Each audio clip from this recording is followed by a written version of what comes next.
2026ல நாம் தமிழர் கட்சி அதிகாரத்தை பிடிச்சா எப்படி இருக்கும்?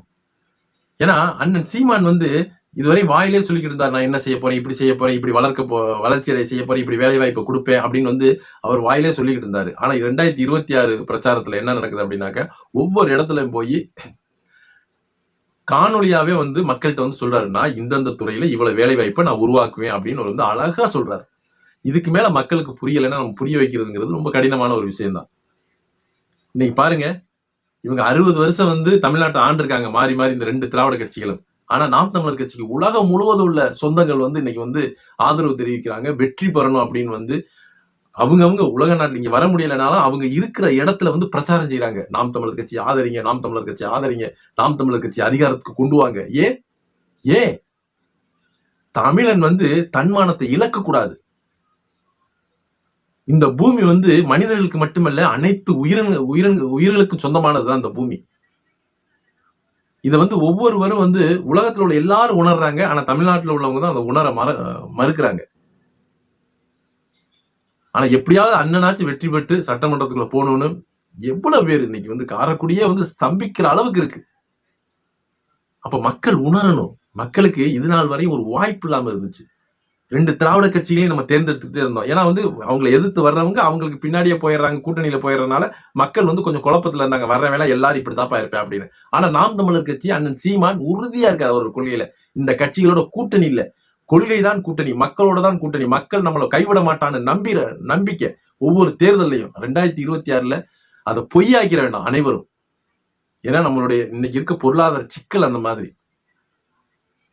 நாம தன்மானத்தை இழந்து இந்த இலவசங்களை ஆதரிச்சு வாக்குக்கு காசு வாங்கி தன்மானத்தை இழந்து மானத்தை மண்டிட்டு மானத்தை விட போறோமா, இல்ல இலவசம் வேண்டாம்டா எங்களுக்கு நல்ல வாழ்க்கை தாண்டா வேணும் அப்படின்னு நாம் தமிழர் கட்சியை ஆதரிச்சு தன்மானத்தோடு வாழ போறோமா? இதுதான் மக்களுக்கு முன்னாடி இருக்க 2 வாய்ப்பு. இல்ல நாங்க எங்களுக்கு இலவசம் தான் வேணும், வாக்குக்கு காசு தான் வேணும்னா நீங்க தன்மானத்தை இழுங்க, மண்டிட்டு மானத்தை விட்டுட்டு போங்க, அவ்வளவுதான். வேற ஒண்ணும் பண்ண முடியாது. ஏன்னா அவன் கொடுக்குற ஒவ்வொரு காசும் நமக்கு சொந்தமான காசு இல்ல.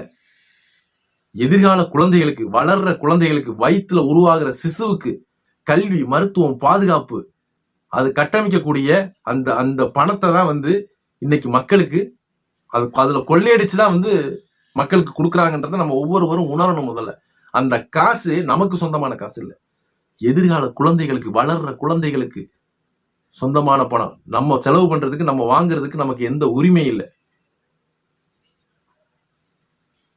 இன்னைக்கு இங்க பிழைக்க வழி இல்லாம வெளிநாடு போறாங்க. வெளிநாடு போய் என்ன பண்றாங்க, எவ்வளவு காசு செலவு பண்றாங்க கல்விக்காக. அந்த கல்வியை அண்ணன் சீமான் இலவசமாக தர்றன்றார். ஒருவருக்கு உடம்பு சரியில்லை, அவர் வந்து அரசு மருத்துவமனை பார்க்க முடியல, தனியார் மருத்துவமனை கொண்டு போன்றாங்க. அங்க 10 லட்சம் 15 லட்சம் 20 லட்சம் ஆகுது. அவருக்குனால வந்து வைத்தியம் பார்க்க முடியல. லட்சம் பேர்ல 1 பேருக்கு உதவி கிடைக்குது, மிச்சம் இல்லாத. அப்ப அந்த 1 ரூபாயில இருந்து 1 கோடி வரையும் மருத்துவமனையில இலவசமாக அரசு மருத்துவமனையில மருத்துவம் கிடைக்கும். அத சொல்றாரு. அப்ப நம்ம எதை விரும்பணும் முதல்ல?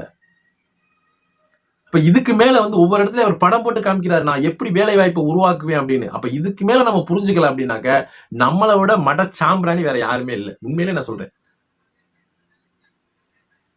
எல்லையில ராணுவ வீரே தீவிரவாதி உள்ளார வந்து மக்களை வந்து கொன்றக்கூடாது அப்படின்னு பாதுகாப்பா இருக்கான். ஆனா இங்க உள்ளுக்குள்ள தேர்தல் வந்து தீவிரவாதி வீட்டுக்கு வீடு போய் இந்த பொருளாதார தீவிரவாதத்தை வந்து வீட்டுக்கு வீடு 500 1000 கொடுத்து அவெல்லாம் தீவிரவாதி தான். வீட்டுக்கு வீடு யாரெல்லாம் பணம் கொடுக்குறானோ அவனெல்லாம் தீவிரவாதி தான். இந்த நாட்டை பொருளாதாரத்தை சீர்குலைக்கிற தீவிரவாதி. அரசியல்வாதி கொள்ளையடிக்கிற பணத்தை சரியான தலைவனை தேர்ந்தெடுக்க விடாம ஒவ்வொரு கிராமங்களையும் ஒவ்வொரு வீட்லயும் போய் காசு கொடுக்கிறவன் எல்லாரும் தீவிரவாதி தான். பொருளாதாரத்தை சீரழிக்கக்கூடிய தீவிரவாதி. இது நல்லா புரிஞ்சுக்கணும்.